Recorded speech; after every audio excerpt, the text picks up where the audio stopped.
কালোজাম মিষ্টি আমাদের সবারই পছন্দ। ছানার কালোজাম মিষ্টি, গুঁড়া দুধের কালোজাম মিষ্টি, আমরা সব ধরনের কালোজাম মিষ্টি মোটামুটি খেয়েছি, কিন্তু জলপাইয়ের কালোজাম মিষ্টি সেটা খেয়েছি কখনো?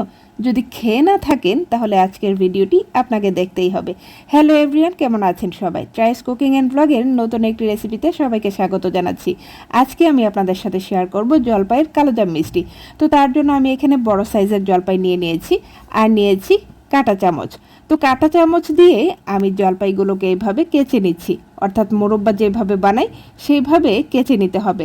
খুব সাবধানে কেচতে হবে যাতে হাতে না লেগে যায়। তারপর জলপাইগুলোকে একটি পানি দেওয়া পাত্রের মধ্যে চুবিয়ে রাখতে হবে, এতে করে জলপাইয়ের ভিতরের কষটা বেরিয়ে আসবে। আর আপনাদের হাতে সময় না থাকলে কম করে আধা ঘন্টা সময় হলেও ভিজিয়ে রাখবেন। আমি 2-3 ঘন্টার মতো ভিজিয়ে রেখেছিলাম। চলুন পরের স্টেপে চলে যাই। আর এদিকে আমি চুলায় পানি বসিয়ে দিয়েছি। পানির পরিমাণটা হবে জলপাই চুবানোর পরে যাতে সম পরিমাণ থাকে ওই রকম, আর চিনির পরিমাণ হবে জলপাইয়ের সম পরিমাণ, অর্থাৎ 1 কেজি জলপাই হলে 1 কেজি চিনি দিতে হবে। এদিকে চিনি গলে পানিটা যখন বলক এসেছে আমি জলপাইগুলো দিয়ে দিচ্ছি। আর মজার ব্যাপার হলো জলপাইগুলো এখন সেদ্ধ বসিয়ে আপনি ভুলে যান, জাস্ট ভুলে যান যে আপনি জলপাই সেদ্ধ বসিয়েছেন, কারণ এই কাজটা অনেকটা সময় লাগে। হ্যাঁ, মাঝে এসে চুলার আঁচটা একটু কমিয়ে দিয়ে যাবেন যাতে উপচে না পড়ে। আর এই যে ফেনাগুলো বেরিয়েছে এই ফেনাগুলো একটু তুলে তুলে ফেলে দিবেন। আর খেয়াল করবেন আস্তে আস্তে কিন্তু কালার চেঞ্জ হবে। এই যে পানির কালারটা কিন্তু পিঙ্কিশ একটা রং ধারণ করেছে। এইভাবে একটু সময় নিয়ে জাল করে নেবেন। খুব বেশি নাড়াচাড়া করতে হবে না কিন্তু, তাহলে জলপাইগুলো ভেঙে যাবে। আমার কালার কিন্তু মোটামুটি চেঞ্জ হয়ে এসেছে। আর এইভাবে পানিটা যখন পুরোপুরি শুকিয়ে যাবে তখন আমি তুলে ঠান্ডা করে নেব। এদিকে আমি কড়াই বসিয়ে দিয়েছি এবং 250 গ্রামের মতো সরিষার তেল দিয়েছি এবং 3টি রসুনের কোয়া আমি এখানে দিয়ে দিয়েছি। এবং তেলটা যখন গরম হয়ে এসেছে ওই পর্যায়ে আমি এখানে দিয়েছি 3টি তেজপাতা। যেহেতু এটি মিষ্টি জাতীয় একটি আচার, সেজন্য আমি তেজপাতা ব্যবহার করেছি। আর এখন 1 টেবিল চামচ আস্ত 5 ফোড়ন দিয়ে দিয়েছি। আর ওই যে আমার জলপাই সেদ্ধটা পানিটা কিন্তু একেবারে শুকিয়ে গিয়েছে। এখন আমি আস্তে আস্তে আমার জলপাইয়ের যে মুরব্বাটা সেটা দিয়ে দিচ্ছি।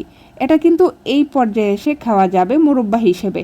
আর আমি যেহেতু সংরক্ষণ করব সেই ক্ষেত্রে আমাকে আচার হিসেবে এটাকে সংরক্ষণ করতে হবে। আর এখানে এসে দেখতেই পাচ্ছেন আমার ক্যামেরার কালারটা কিন্তু একটু ঘোলাটে হয়ে গিয়েছে, কারণ আমি বুঝতে পারিনি আমার ক্যামেরার লেন্সে বাষ্পায়িত হয়ে গিয়েছে। অর্থাৎ ক্যামেরাটা যেহেতু চুলার খুব কাছে ছিল, চুলা থেকে মনে হয় যে বাষ্প গিয়ে ক্যামেরার লেন্সে লেগেছিল আর ক্যামেরাটা ঝাপসা হয়ে গিয়েছে। তার জন্য আমি আন্তরিকভাবে দুঃখিত। আর এরই মাঝে কিন্তু আমি 2 টেবিল চামচ আচারের মশলা ব্যবহার করেছি, যে মশলার রেসিপি অলরেডি আমি পেজে আপলোড করেছি, আপনারা চাইলে দেখে নিতে পারেন। খুব সহজ একটি রেসিপি। আর আমি ক্লোজলি দেখিয়ে দিচ্ছি, আচারের কালারটা কিন্তু দারুণ এসেছে, একেবারে কালোজাম মিষ্টির মতো। আর এটা দেখলে যে কেউ বলবে যে কালোজাম মিষ্টি। সর্বশেষ আমার আচার কিন্তু হয়ে এসেছে। আমি আবারও বাকি যে মশলাটা সেটা দিয়ে দিয়েছি এবং 2 টেবিল চামচ ভিনেগার ব্যবহার করেছি।